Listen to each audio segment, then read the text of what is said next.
Good morning all of you. Today I am going to teach you new theory of terms of structure and it's your last theory. इसके पहले आपको मैंने दो theory करा चुका हूँ जिसमें हम expectation theory of interest rate and segmented theory of interest rate. Class में दोनों थ्योरी में देखा कि इंटरेस्ट रेट का डिटर्मिनेशन कैसे होता है, क्योंकि सेगमेंटेड थ्योरी जो है सिक्योरिटीज़ के टर्म्स जो मैच्योरिटी है और उसके डिमांड और सप्लाई के अकॉर्डिंग यील्डिंग कर्व शो करता है, may be upward, may be downward, may be flatter, और कितना इंटरेस्ट रेट होगा वो सेगमेंटेड में मार्केट में डिमांड और सप्लाई के अकॉर्डिंग था। और जो प्रेफर्ड एक्सपेक्टेशन थ्योरी थी उसमें इन्वेस्टर जो है फुली कॉन्फिडेंस में था और वो फाइंड करता था कि जो एक्सपेक्टेशन है मार्केट में उसके अकॉर्डिंग वो एक्सपेक्टेशन के अकॉर्डिंग करंट इंटरेस्ट रेट के साथ कोरिलेट करके वो नेक्स्ट ईयर का इंटरेस्ट रेट फाइंड करता था। तो दोनों थ्योरी में थोड़ा डिफरेंस था और सुपीरियर थ्योरी जो लगी वो सेगमेंटेड की लगी थी अगर इन दोनों थ्योरी में कंपेयर करें तो, क्योंकि मार्केट में जो डिटर्मिनेशन है इंटरेस्ट रेट का, जो यील्डिंग है वो मार्केट की डिमांड और सप्लाई के थ्रू ही आता है। लेकिन ऐसा नहीं कि एक्सपेक्टेड थ्योरी जो है बहुत ही उसको आप निगलेक्ट नहीं कर सकते हैं। लेकिन ये जो थ्योरी है जिसे अब आप पढ़ने जा रहे हैं हम इसे बोलते हैं द प्रेफर्ड हैबिटेट हाइपोथेसिस। मतलब इसने क्या किया है, उन दोनों थ्योरियों को एक कर दिया। बेसिकली ये थ्योरी दोनों थ्योरियों का कंबाइंड इफेक्ट देगी। मतलब यहाँ पर हम जो भी एजम्पशंस थी सेगमेंटेड थ्योरी की और जो भी एजम्पशंस थी एक्सपेक्टेशन थ्योरी की, उन दोनों एजम्पशन को साथ लेकर के एक एजम्पशंस और जोड़ देता है इसमें। क्योंकि देखो परफेक्ट सब्स्टिट्यूट भी नहीं कहता है और इम्परफेक्ट सब्स्टिट्यूट भी नहीं कहता है। बोलता किसी मामले में परफेक्ट सब्स्टिट्यूट हो सकता है और किसी मामले में इम्परफेक्ट सब्स्टिट्यूट हो सकता है, हम पढ़ाए थे आपको। लेकिन याद रखना कि जो सेगमेंटेड थ्योरी थी और जो एक्सपेक्टेशन थ्योरी थी, दोनों थ्योरी में टर्म ऑफ प्रीमियम की बात नहीं करता। दोनों ने इंटरेस्ट रेट फाइंड करने की बात करते हैं, डिटर्मिनेशन की बात करते हैं, लेकिन उन्होंने ये नहीं बताया कि प्रीमियम रिस्क प्रीमियम कितना है या प्रीमियम कितना जा रहा है। इस चीज़ को एनालिसिस नहीं किया और प्रीमियम के बेस पे ही जो एंटरप्रेन्योर है, जो इन्वेस्टर है, वो अपना यील्डिंग कर्व दिखाना चाहता है। तो इस थ्योरी को इन दोनों कहते हैं कि इन दोनों थ्योरी को मिलाकर एक एक्सटेंड वर्जन, थोड़ा सा हटके थ्योरी बनी है। अब इस थ्योरी को आपको समझना है तो दो थ्योरी आपको पता होना चाहिए, ठीक है। मैं यहाँ से दोबारा से आपको नहीं बता रहा हूँ, उम्मीद करता हूँ आपकी थ्योरी क्लियर हुई होगी। इस थ्योरी को बहुत ही इजी वे में समझना है, बस थोड़ा सा आपको पेशेंस के साथ माइंड में सेट कर लेना है कि आप अगर एंटरप्रेन्योर हैं और अगर आप इन्वेस्टमेंट करने जा रहे हैं तो क्या सोच करके आप मार्केट में इन्वेस्टमेंट करेंगे। आप एक्सपेक्टेशन भी देखेंगे कि हमें इन फ्यूचर में कितना मिलेगा और ये भी देखेंगे कि करंट में इंटरेस्ट रेट क्या चल रहा है और करंट के इंटरेस्ट रेट के बेस पर आप मार्केट का अनुमान भी लगाएंगे। तो यानी कि दोनों थ्योरी के एलिमेंट्स यहाँ पर आपको अपने माइंड में रखना है और उसी चीज़ को लेकर के मैं आपको बताना चाहता हूँ। अब इस थ्योरी को पढ़ेंगे आप द प्रेफर्ड हैबिटेट हाइपोथेसिस। देखो मैंने कुछ स्टेटमेंट इसलिए लिख रखे हैं ताकि मुझे आपको समझाने में आसानी रहे और आपको पढ़ने में आसानी रहे। तो आप पहले इन पॉइंटों को नोट कर लीजिएगा और मैं वन बाय वन एक पॉइंट को आपको बता रहा हूँ। देखो पहला पॉइंट है the preferred habitat theory combine the key of feature of expectation and segmented hypothesis. मतलब मैंने आपको पहले बताया कि ये एक्सपेक्टेशन और सेगमेंटेड दोनों थ्योरी का जो भी फीचर्स हैं वो इस थ्योरी में आपको अवेलेबल मिलेंगे होंगे द प्रेफर्ड हाइपोथेसिस थ्योरी में। ये बात मैं बता चुका हूँ। दूसरा है investor have a preference of loanable fund given a term मतलब ये किसका पार्ट हो गया, ये पार्ट हो गया सेगमेंटेड का, क्योंकि सेगमेंटेड पढ़ा था कि जो इन्वेस्टर है वो प्रेफर करेगा मार्केट में। आपको कल पढ़ाए थे कि मार्केट में जो डिमांड और सप्लाई के अकॉर्डिंग इंटरेस्ट रेट 4% है या 5% है, ये डिपेंड करेगा कि यील्डिंग की डिमांड कितनी, डिपॉजिट ऑफ सर्टिफिकेट जो भी है उसका डिमांड कितनी है और बॉन्ड की सप्लाई कितनी है, लो लेवल फंड की डिमांड कितनी है, लो लेवल फंड की सप्लाई कितनी है। उस सप्लाई पर लॉन्ग टर्म के लिए क्या इंटरेस्ट रेट फिक्स है, शॉर्ट टर्म के लिए क्या इंटरेस्ट रेट है, उसके आधार पे वो प्रेफरेंस करेगा कि भैया मुझे लॉन्ग टर्म की सिक्योरिटी परचेज करना है या शॉर्ट टर्म की सिक्योरिटीज को परचेज करना है, किस LIC की पॉलिसी को लेना है लॉन्ग रन के लिए, किस शॉर्ट रन के लिए। क्यों? क्योंकि मार्केट में जो डिटरमाइंड है उसके बेस पे वो प्रेफर करता है। लेकिन मैंने लिखा they are willing to substitute away from their preference. इसका मतलब क्या है? इसका मतलब यह है कि दे आर विलिंग, वो अपने उस जो बॉन्ड्स परचेज किए हैं वो सब्स्टिट्यूट कर सकते हैं। अगर उन्हें लगता है कि लॉन्ग रन में हमें ज़्यादा इंटरेस्ट मिलेगा तो शॉर्ट रन की पॉलिसी को तोड़ करके लॉन्ग रन के लिए पॉलिसी ले लेंगे। अगर लगता है कि लॉन्ग रन में ज़्यादा मिल रहा है तो शॉर्ट रन की पॉलिसी नहीं परचेज करेंगे, वो उनकी प्रेफरेंस है। तो यहाँ पर एक वर्ड जुड़ जा रहा है कि बिलिंग।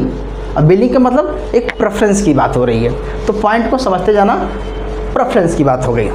अब आती है class बारोवर and lenders do have strong preference. बारोवर मतलब आप हो गए, लेंडर का मतलब वो सारे इंस्टीट्यूशन हो गए जो आपको बॉन्ड्स, शेयर, सिक्योरिटीज बेच रहे हैं, और वो उनकी प्रेफरेंस है कि वो किस रेट पे आपको बेचना चाहते हैं, उनकी अपनी कंसंट्रेशन है और आपका अपना कंसंट्रेशन है कि आप किस बेस पे कौन सा पसंद कर रहे हैं। तो दोनों की अलग अलग प्रेफरेंस है भाई। आपकी वजह से तो वो पॉलिसी नहीं चेंज कर रहा है ना। आप बोलते हैं सर इसका प्रीमियम ज़्यादा है, मैं इस पॉलिसी को नहीं दूसरी पॉलिसी कर लीजिए, थोड़ा प्रीमियम घटा लीजिए। नहीं, उसका तो प्रीमियम फिक्स है भैया कि अगर ये पॉलिसी लेंगे तो आपका प्रीमियम है, प्रेफरेंस उसकी है, प्रेफरेंस आपकी नहीं है। और अब आपकी प्रेफरेंस कैसे आ रही है कि भैया उस पॉलिसी को लेना चाहते हैं कि नहीं लेना चाहते, तो आपकी साइड से भी प्रेफरेंस है। यू आर फ्री कि आप कौन सी पॉलिसी अडॉप्ट करें। My point is clear. And particular maturity, देखो डिफरेंट मैच्योरिटी पर, क्योंकि आपको बताए इसका मतलब है कि आप सेगमेंटेड में चले जाइए तो सेगमेंटेड में क्या दिखाया आपको, सेगमेंटेड ने दिखाया कि अलग अलग मैच्योरिटी पर अलग अलग फंड की अवेलेबिलिटी है और आप जो चाहें उसको चूज कर सकते हैं। तो ये प्रेफरेंस की बात ही तो कर रहा है। तो आप अपनी प्रेफरेंस रख रहा है, वो अपनी प्रेफरेंस लिख रहा है। वो अपनी प्रेफरेंस का मतलब है कि किस प्राइस पर कौन सी सिक्योरिटी सेल करना चाहता है, वो उसका प्रेफरेंस साइड हो गया। आपकी प्रेफरेंस हो गई कि किस इंटरेस्ट रेट पे आप क्या परचेज करना चाहते हैं, तो डिमांड साइड आपकी हो गई, सप्लाई साइड उसकी प्रेफरेंस हो गई। तो यहाँ पर बायर और सेलर की दोनों की प्रेफरेंस है, किस रेट पे बेचना चाहते हैं और किस रेट पे आप परचेज करना चाहते हैं। ठीक है, तो यानी कि प्रेफरेंस की बात आ रही है। लेकिन प्रेफरेंस डिपेंड कर रहा है मैच्योरिटी पीरियड पे कि आप क्या लॉन्ग टर्म की मैच्योरिटी प्रेफरेंस करेंगे या शॉर्ट टर्म की, या सेलर लॉन्ग टर्म की पॉलिसी बेच रहा है या शॉर्ट टर्म की पॉलिसी बेच रहा है, उसकी प्रेफरेंस है। अगला है class investor not only the care about the return and also maturity. इसका मतलब है कि मैं या आप या कोई अदर पर्सन जो पॉलिसी परचेज कर रहा है वो सिर्फ उसका यील्डिंग ही नहीं देखेगा कि हमें इसको कितना मिलेगा, वो ये भी सोचेगा कि लॉन्ग टर्म में मिलेगा कि शॉर्ट टर्म में मिलेगा, ये पैसा मुझे कब मिलेगा, इस बात की सोचता है। आप अपनी रिटायर्ड से पहले पॉलिसी लेना चाहते हैं, बाद में लेना चाहते हैं। जैसे आप PPF अकाउंट में पैसे जमा करें तो आप ये सोचते हैं कि ये पैसा मुझे कब मिलेगा और कितने साल बाद मिलेगा और कितना मिलेगा। तो दो चीज़ें तो आती हैं कि हमें मैच्योरिटी कब इसका है और मुझे इसका रिटर्न कितना मिलेगा। तो हर इन्वेस्टर दोनों चीज़ों पे ध्यान देता है। और क्यों?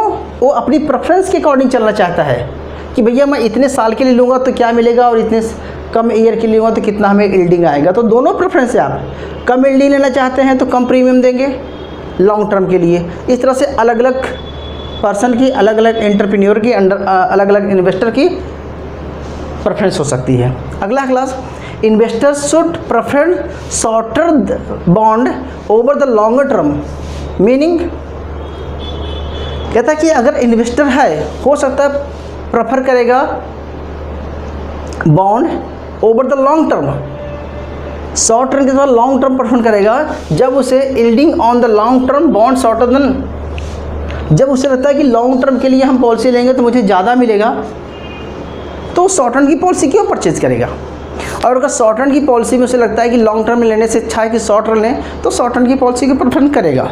मैं सिंपल यही कहना चाहता हूँ। अगला क्लास द कंपेंसेशन, जो कि किसी थ्योरी ने बात नहीं किया।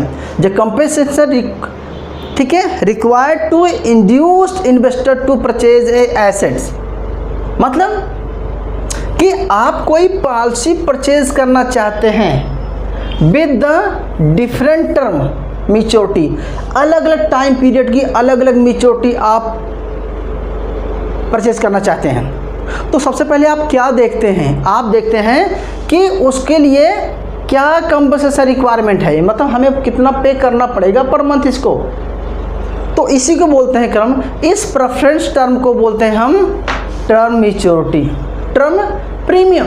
प्रीमियम क्या होता है कि जब हम कोई पॉलिसी परचेज करते हैं तो आपको पर मंथ कुछ ना कुछ डिपॉजिट करना पड़ता है, तो इसका मतलब होगी टर्म, इसे बोलते हैं टर्म प्रीमियम। क्या टर्म कंडीशन है, टर्म का मतलब होता है, टर्म का मतलब क्या होता है क्लास, पॉइंटेड टाइम, ईयर, तो कितने ईयर तक मुझे कितना प्रीमियम आपको पे करना पड़ेगा। तो टर्म प्रीमियम का मतलब होता है कि जो आप पर मंथ किस्त जमा करते हैं वो टर्म प्रीमियम होगा, आप ऐसा समझ लीजिए। ये सारी बातें नोट हो गई। अब हम आपको इसकी मेन थ्योरी पे आते हैं। मैं इसको मिटाना चाहता था लेकिन आप थोड़ा सा नोट कर लीजिए। देखिए क्लास, अब हम बात करेंगे, पेज पे आइए, 198 पे है जो भी है, the rational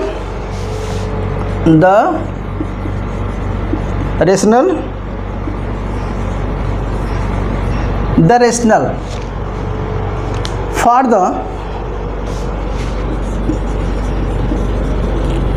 the preferred habitat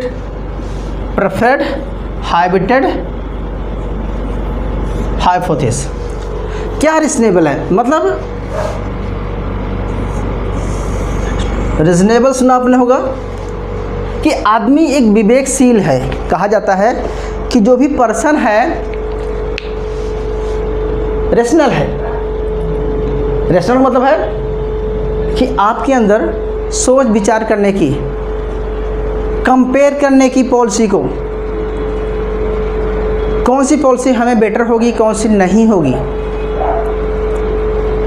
तो आप रेशनल, आप इन्वेस्टमेंट करना चाहते हैं या नहीं करना चाहते, और इन्वेस्टमेंट के लिए आप लॉन्ग टर्म की पॉलिसी को प्रेफर कर रहे हैं या शॉर्ट टर्म की पॉलिसी को प्रेफर कर रहे हैं। तो इसका मतलब है कि यहाँ पर जो प्रेफरेंस है वो आपका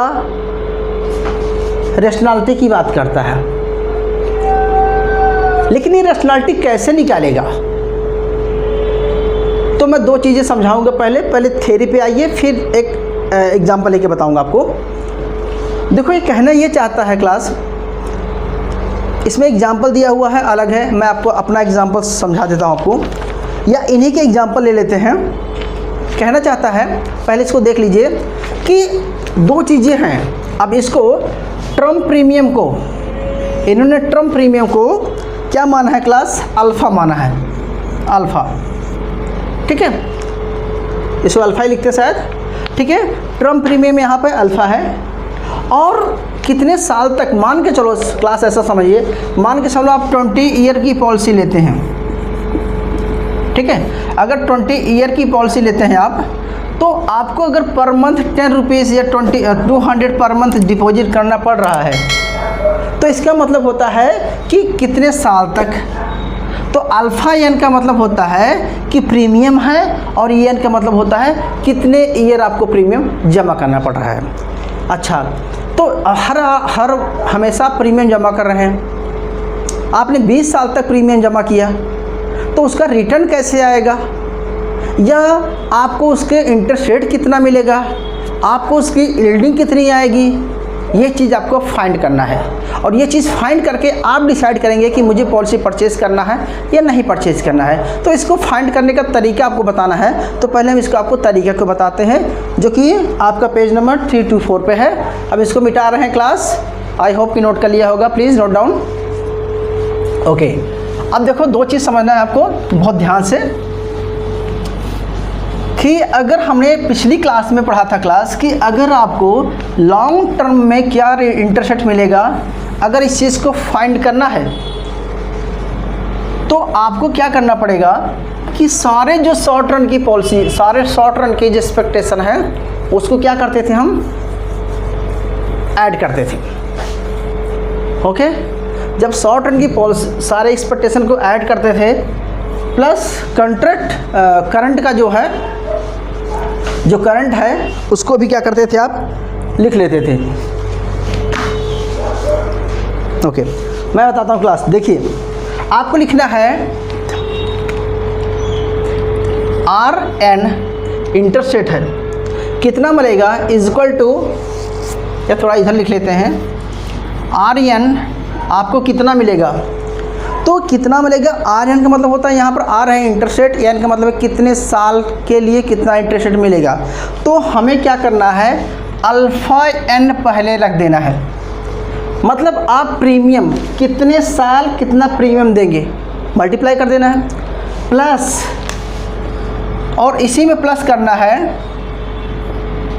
I यानी कि R यानी करंट ईयर का इंटरेस्ट रेट कितना चल रहा है, प्लस एक्सपेक्टेड फर्स्ट ईयर का, अगले एक साल का एक्सपेक्टेशन कितना है, प्लस अगले 2 साल का एक्सपेक्टेशन कितना है, नेक्स्ट एक्सपेक्टेशन 3 ईयर का इंटरेस्ट रेट कितना है, प्लस एक्सपेक्टेशन 4 ईयर का कितना है आपका। आप जितना मर्जी चाहे लिख देंगे, बाद में लिखेंगे एक्सपेक्टेशन N-1 R, ठीक है, ये लिखेंगे और डिवाइड करेंगे किससे क्लास, N से, किससे, N से। तो ये आपका क्या बन गया, यह एक फार्मूला बन गया आपका। कि फार्मूला ये बना कि पहले क्या करते थे, याद है उसमें 1 प्लस करते थे, अभी क्या करना है, इस थ्योरी ने दो चीज़ें, एक चीज़ ऐड कर दिया, टर्म प्रीमियम उसने ऐड कर दिया। जब टर्म प्रीमियम ऐड कर दिया तो आपका जो इक्वेशंस बना ये क्लास बन गया। इस इक्वेशन को आपको माइंड में रखना है। ओके, इसका एग्जांपल हम अभी आपको थोड़ी देर बाद बताते हैं, आपको ये माइंड में रखना है। अब मैं आपसे पूछता हूँ, चलो एक एग्जांपल लेते हैं बुक का, कि एक पर्सन है, ठीक है, एक पर्सन है, वो पॉलिसी परचेज करना चाहता है और मान के चलो वो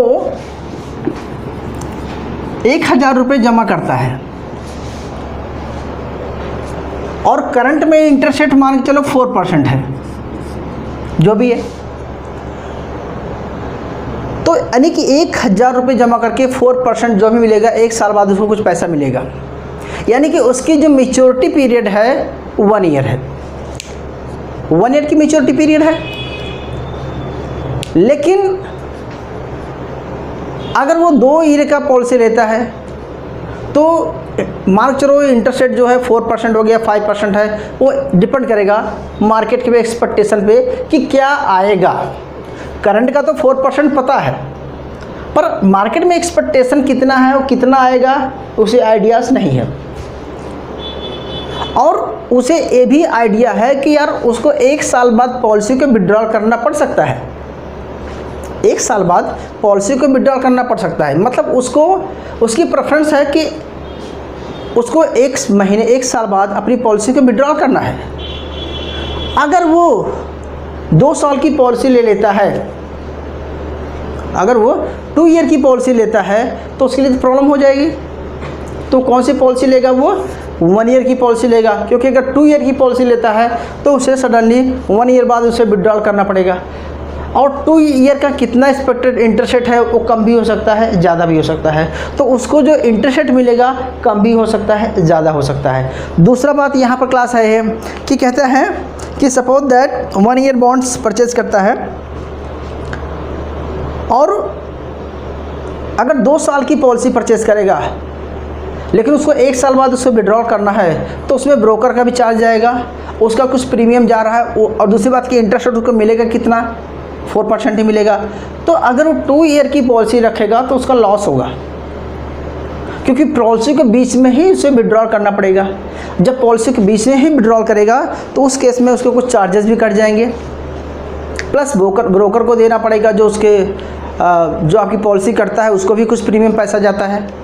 तो मैच्योरिटी पीरियड से पहले अगर आपको विड्रॉल करना है तो आप शॉर्ट टर्म की पॉलिसी, लॉन्ग टर्म की पॉलिसी क्यों लेंगे?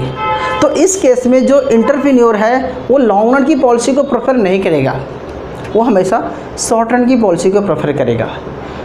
सिर्फ यहाँ पर मेरा बताने का कंसर्न ये था कि एक पर्सन क्या है, रेशनल है, वो पॉलिसी को सोच समझ के ही परचेज करेगा, यही आपको मैं समझाना चाहता था।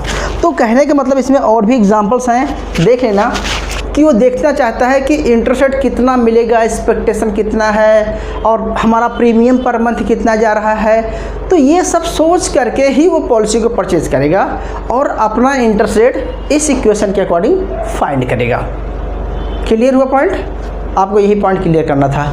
अब हम इसी तरह से इसी इक्वेशन के आधार पे, इसी फार्मूले के अकॉर्डिंग हम इस थ्योरी का यील्डिंग कर्व ड्रा करेंगे। तो नोट कर लिया होगा, मैं मिटा रहा हूँ यील्डिंग कर्व बनाना हमें।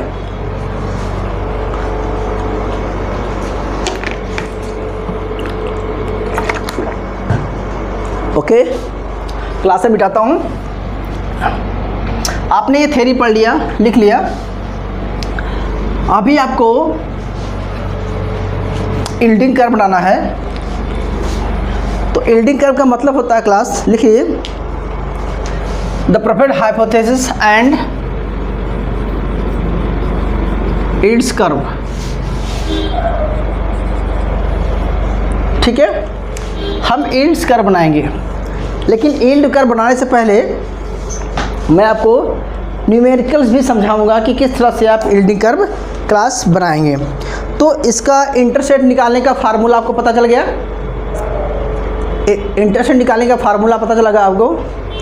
क्या है इंटरेस्ट रेट निकालने का फार्मूला क्लास? कि इंटरेस्ट रेट यानी कि RN इज इक्वल टू, क्या आपने पढ़ाया, alpha n plus interest rate plus expected 1 year interest rate plus expected 2 year interest rate plus expected 3 year interest rate upon n। Okay, अब मैं example लेता हूँ। एग्जांपल मेरा ये है क्लास, आपकी बुक से एग्जांपल लेते हैं कि सपोज दैट प्रीमियम जो है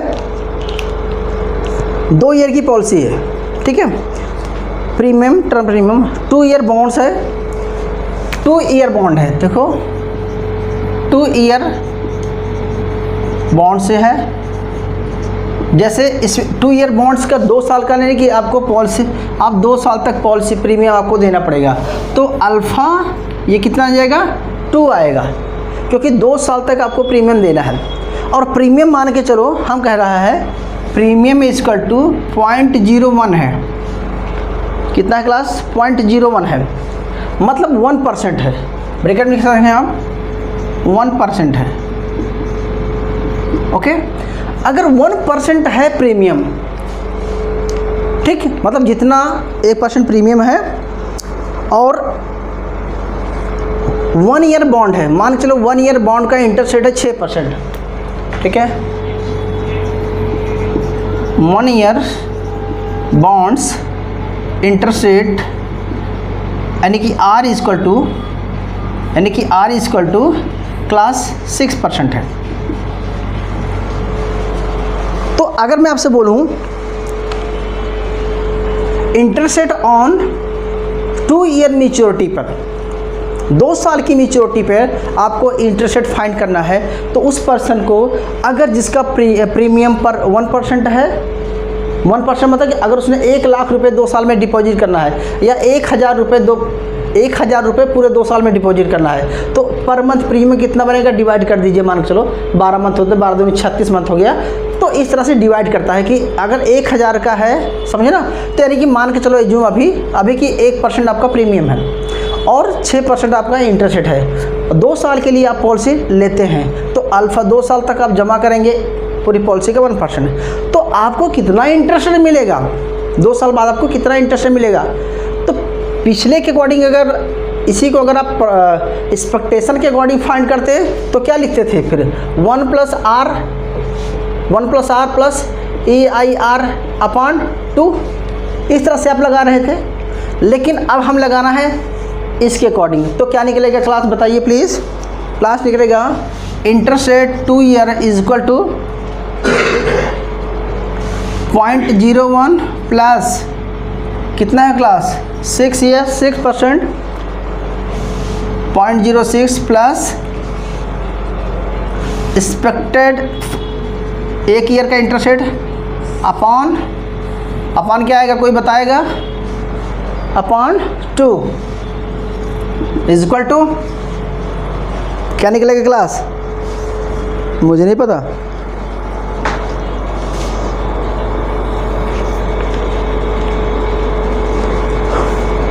क्या आएगा,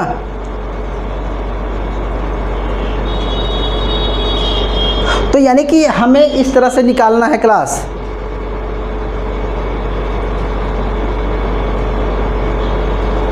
आंसर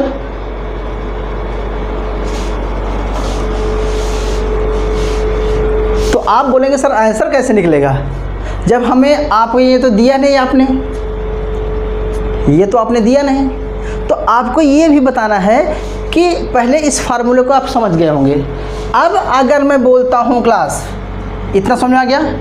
अब अगर मैं बोलता हूँ कि मान के चलो कि एक्सपेक्टेशन है इंटरेस्ट रेट की कितना है 20%, तो मान के चलो एक्सपेक्टेशन ऑफ इंटरेस्ट रेट कितना रख रहे हैं, एक्सपेक्टेशन 1 ईयर इंटरेस्ट रेट कितना रख रहे हैं, हमने रख दिया 0.20। ओके, तो अब आप बताइए इंटरेस्ट रेट कितना निकलेगा। तो इस केस में अगर हम निकालेंगे कि 2 ईयर का इंटरेस्ट रेट निकलेगा class 0.01 plus 0.06 plus 0.20 upon 2 is equal to 0.14, कितना निकलेगा 0.14। ओके, एक्सपेक्टेशन है कितना निकलेगा 0.14। इस क्लियर। ओके, ऐसे हम एक और एग्जांपल लेते हैं। अभी अगर मैं बोलूं क्लास कि मार्केट में जो एक्सपेक्टेशन है वो है 0.04, एक्सपेक्टेशन ऑफ इंटरेस्ट रेट, मान के चलो EIR मतलब 1 साल का इंटरेस्ट रेट का एक्सपेक्टेशन है कितना 0.04। अगर अब निकालेंगे आप तो अब आपका कितना निकलेगा, जबकि दोनों चीज़ें यही हैं। तो अब आप निकालेंगे तो कितना आएगा क्लास, कोई निकाल पाएगा। तो हम लिखेंगे इसको R2 is equal to 0.01 plus 0.06 plus 0.04 oblique कितना आ जाएगा भाई 2 इज इक्वल टू आ जाएगा क्लास 0.06, कितना आ जाएगा 0.06 आ जाएगा। तो यानी कि अलग अलग मार्केट एक्सपेक्टेशन के आधार पे अलग अलग इंटरेस्ट रेट आएगा। ऐसे हम एक और पॉलिसी लेते हैं। अगर हम लेते हैं कि मान के चलो एक्सपेक्टेशन है ऑफ इंटरेस्ट रेट की कितनी है, हम लेते हैं एक दूसरा एग्जांपल है कि मान लो 0.01 है, 0.01 है। अगर 0.01 है तो इस केस में आपका क्या इंटरेस्ट रेट निकलेगा, तो इस केस में क्लास आ जाएगा आपका R2 is equal to 0.01 plus 0.06 plus 0.01 upon 2। So कितना निकल जाएगा क्लास? मैं तो देख के बोल दे रहा हूँ, आप लगाइए 0.045। तो आपने देखा क्लास कि हमारे पास अगर प्रीमियम दिया है 1% और इंटरेस्ट रेट 1 ईयर दिया है 6%, अगर ये एक्सपेक्टेशन अगर आपका 20% है तो इंटरेस्ट रेट 14 आ रहा है। एक्सपेक्टेशन अगर आपका 0.4 है 0.04 है तो 0.6 निकल रहा है, और अगर आपका एक्सपेक्टेशन 0.1 है तो आपका इंटरेस्ट रेट 0.045 निकल रहा है। इसका मतलब क्या हुआ? इसका मतलब ये हुआ कि डिफरेंट एक्सपेक्टेशन पे डिफरेंट टाइप का इंटरेस्ट रेट निकलेगा। और अगर हम इस सिचुएशन को जब एक ग्राफ में दिखा देंगे तो वही हमारा यील्डिंग कर्व हुआ। तो अगर इस सिचुएशन का यील्डिंग कर्व क्या हुआ? 12-14% हुआ। इस सिचुएशन में अगर ये सिचुएशन है तो यील्डिंग फंड 6 निकला। तो अब हम इसको इसी चीज़ को, इसी न्यूमेरिकल वैल्यू को अगर हम ग्राफ में प्रेजेंट करें तो क्लास कैसे प्रेजेंट करेंगे? तो प्रेजेंट करने का तरीका ये है कि सबसे पहले मैं इसको दिखाता हूँ, ठीक है? क्या दिखाएंगे क्लास? आप लिखेंगे यहाँ पर यील्डिंग, सॉरी यहाँ पर लिखते हैं आप टर्म ऑफ मैच्योरिटी,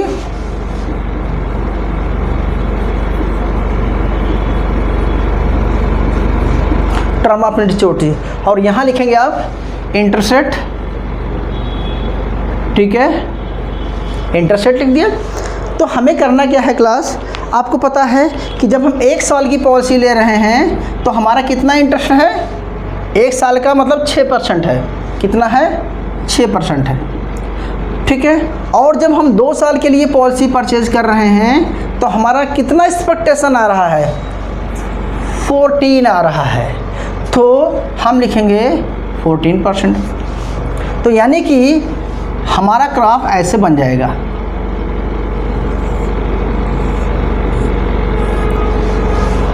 तो क्या हुआ है? यील्डिंग कर्व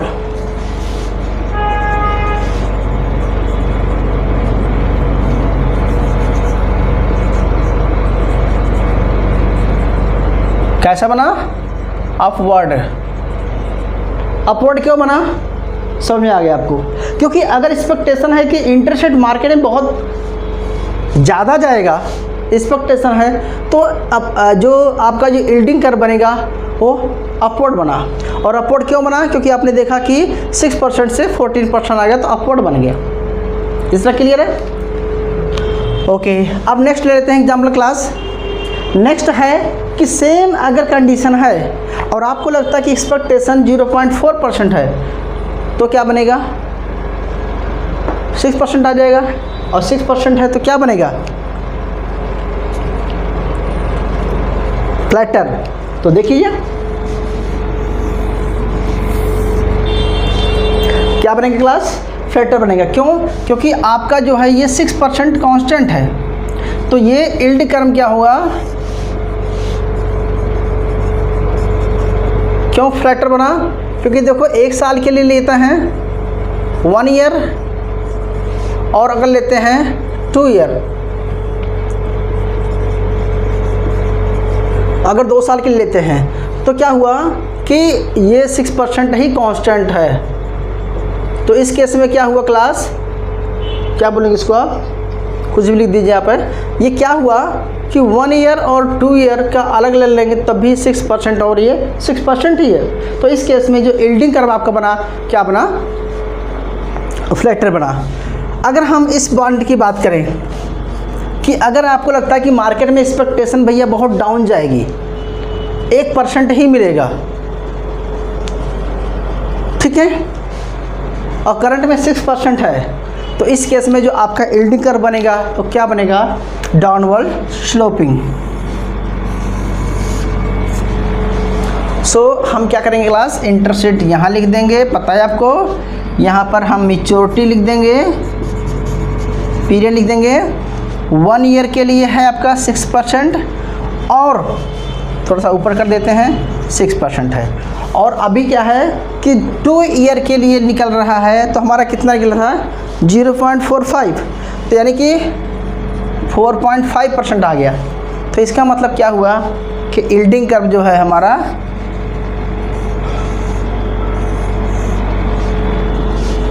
ठीक है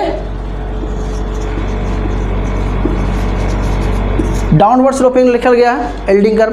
तो यील्डिंग कर्व डाउनवर्ड स्लोपिंग होगा या अपवर्ड स्लोपिंग होगा या फ्लैटर होगा, ये डिपेंड करेगा मार्केट एक्सपेक्टेशन पे। तो आप बोलेंगे सर यही बात तो एक्सपेक्टेशन थ्योरी भी कह रही थी, लेकिन वहाँ पर एक्सपेक्टेशन थ्योरी ने term of maturity, terms premium को यूज़ नहीं किया था कि आप कितना प्रीमियम दे रहे हैं, उसने इसको इंक्लूड नहीं किया था, उसने 1+R काउंट करके लिया था। तो इन्होंने क्या किया कि प्रीमियम भी इंक्लूड कर लिया, और प्रीमियम के बेस पे ही होता है कि रिस्क है। आप जितना प्रीमियम दे रहे हैं तो इसके अकॉर्डिंग तो आपका प्रीमियम ही नहीं निकलेगा। तो आपको लगता है कि आप जो प्रीमियम दे रहे हैं उससे अच्छा कि हमारा कोई और पॉलिसी परचेज कर लें, तो ये कहता है कि यहाँ पर सब्स्टिट्यूट है, इसकी मार्केट को देखते हुए फिर वो उस पॉलिसी को परचेज नहीं करेगा, तो किसी और पॉलिसी को परचेज कर लेगा क्लास। तो मुझे उम्मीद है कि आपको तीनों थ्योरी समझ में आ गई, चाहे वो एक्सपेक्टेशन हो, चाहे सेगमेंटेड हो, और चाहे आपका प्रेफर्ड थ्योरी हो। इस प्रेफर्ड थ्योरी या इसे हैबिट कह सकते हैं। हैबिटेड इसलिए बोलते हैं इसको क्योंकि आदमी अपनी उसकी आदत की मतलब अपने हैबिट के अकॉर्डिंग चलता है कि क्या उसका एनालिटिकल पॉइंट है। ठीक है, मैं दोबारा सारी बातें नहीं बोलना चाहता हूँ। तो मुझे लगता है कि सारा क्लियर होगा एग्जाम पॉइंट ऑफ व्यू से कुछ नहीं करना है, आपको सब ये दे दिया जाएगा। ठीक है, अगर इसमें से आपको 2 चीज़ दिया रहेगा तो तीसरा चीज़ आप फाइंड कर लेंगे, या अगर आपको ये दे दिया गया और बता दिया गया कि 3 साल का एक्सपेक्टेशन अलग अलग क्या है और इसके बेस पे आप यील्डिंग कर्व ड्रा कीजिए, तो तीनों साल का एक्सपेक्टेशन रख करके आप पता है आपको, क्योंकि पहला फार्मूला ही हमेशा यूज़ होगा। इस फार्मूला को यूज़ करके आप जो है यील्डिंग कर्व को ड्रा कर सकते हैं। तो 15 मार्क्स का आपका क्वेश्चंस कंप्लीट हो चुका है और उम्मीद करता हूँ कि आपके सारे पॉइंट्स क्लियर हुए होंगे। ठीक है क्लास, तो एनी क्वारीज हो तो प्लीज़ मैसेज बॉक्स में मैसेज कर देना। ठीक है, सो क्लास एंड करते हैं। Thank you, please note down.